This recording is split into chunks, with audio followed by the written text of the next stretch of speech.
Alors, vidéo sur les variations de la fonction cube.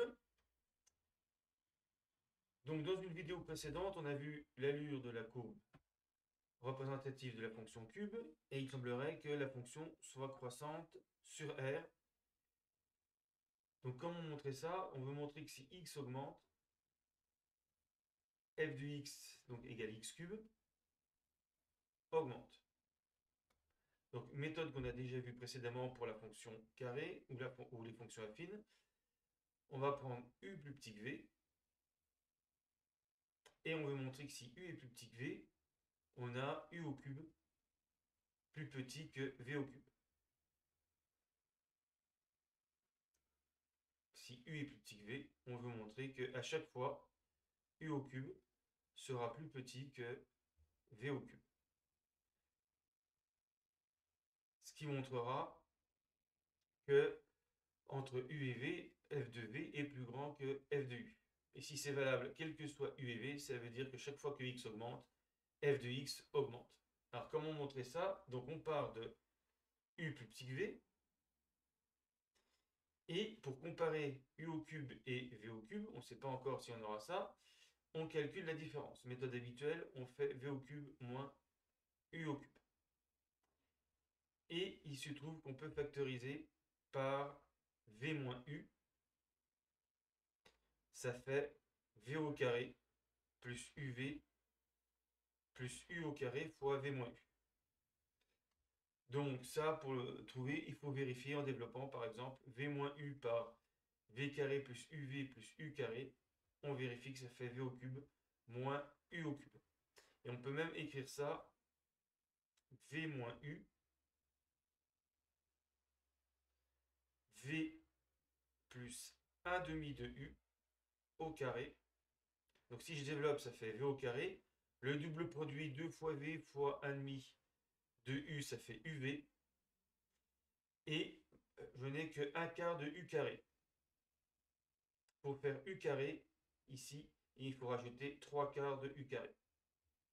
Donc c'est une petite transformation un peu compliquée, mais qui va permettre de trouver rapidement le signe de v au cube moins u au cube.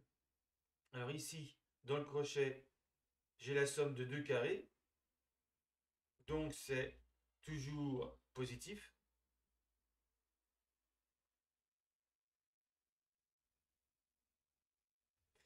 Et puis, v moins u, comme u est strictement plus petit que v moins u est aussi positif.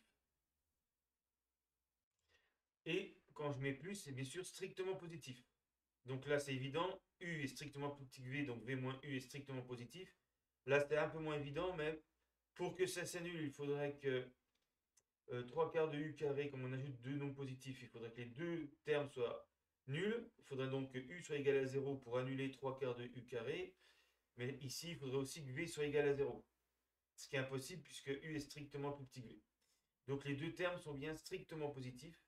Donc, comme on a un produit de deux nombres strictement positifs, v au cube moins u au cube est strictement positif.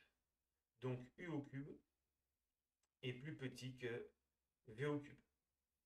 Voilà, quand on fait la différence de deux nombres, si le résultat est positif, c'est que le nombre qu'on soustrait est plus petit que le premier nombre. Donc u au cube est plus petit que v au cube.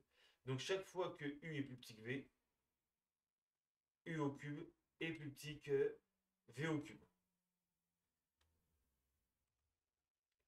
Donc on traduit ça en disant que f est strictement croissante sur R. Parce qu'il n'y a aucune condition sur u et v. J'ai pris u et v n'importe où dans R.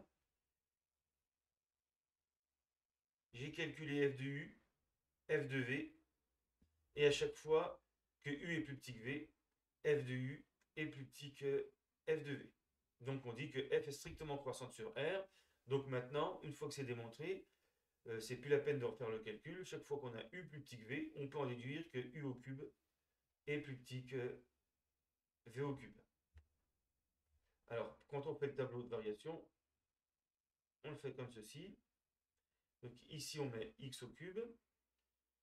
De moins l'infini à plus l'infini, la fonction est strictement croissante. Donc là, pour le moment, on ne met rien, c'est des limites. Donc voilà le tableau de variation de la fonction x cube, qui a x associe x cube.